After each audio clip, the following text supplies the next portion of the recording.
Hey guys, morning. So this is Nelan Reclo. I am a foam build Mando cosplayer, and I want to give you guys a little inside view into one of the pieces that I made for my outfit. The latest things were my gauntlets. So this here is my left arm gauntlet. We're going to talk about this. And we will talk about my right hand gauntlet as well. So stay tuned and we'll talk about them in just a short bit.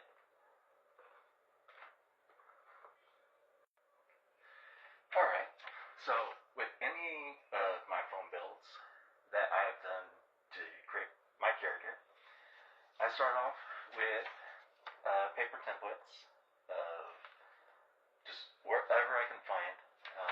Sometimes they're just available online for free. Other times you'll find cosplayers who have templates available for sale that you can go and purchase from directly from the stores. Some of these are very much reputable cosplayers with being fabricators. And so they're a good resource to start from if you don't know where you're going. But yeah, so for my gauntlets, I started off with a basic foundation, which is just mainly for me this case around. It was just the shape. So this is the top template piece. It's equal for both the left and the right hand side. And then for the bottom half of the gauntlet is this piece. So you just kind of wrap it up in the tube. And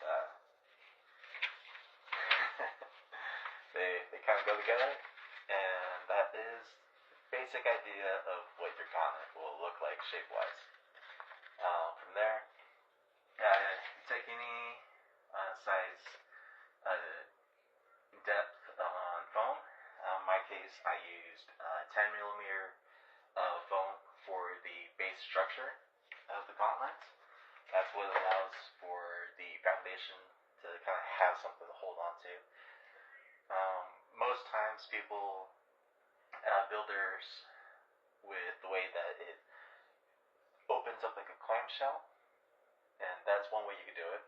In my case, I somehow got lucky and managed to build it in such a way that when I put on an arm gauntlet, all I have to do is just slide my arm right on through.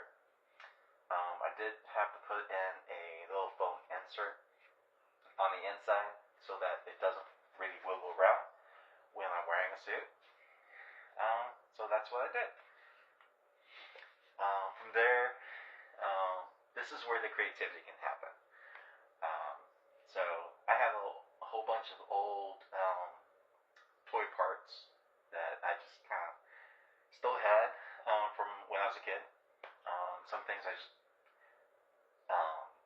haven't really seen the light of day for several years, but I remembered what they look like for certain parts and elements that I thought could potentially work. So if you're ever struggling to find Greeblies or little things that you can add to build up the sci-fi fantasy, so like for example on my helmet, so Greeblies is a good idea. So Greeblies are essentially anything that is a real world object that can be used with imagination to build up something. So in my case, on my helmet, these are 2 hexagonal washers and I guess a plastic cap. I never actually figured out what these were, but depending on how you look at them, in my case, I look at them as if these are speaker nodules that allow me to speak through my helmet so that you can hear me.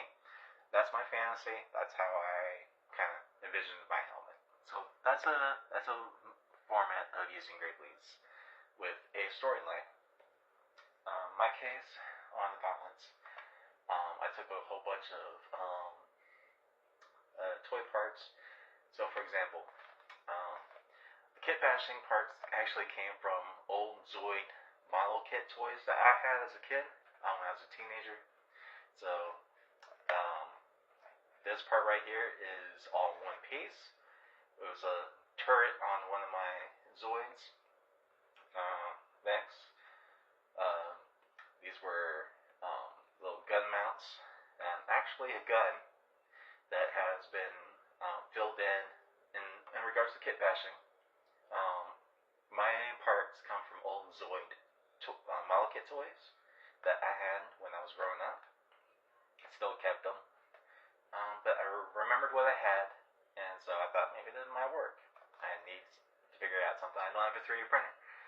So if you don't have a 3D printer, look to your toys, if you have any still, or anything in your shop drawers. You might find something that might work.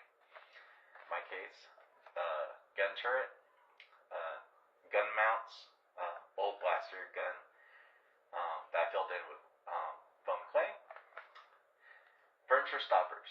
That's what these are. And one last part that I had a pair of for each of my gauntlets was another Zoid part. After that, I take in 3mm foam to build up the sides. These parts right here is how I blend in the seams. It's how I hide it, and from there, that's what it looks like.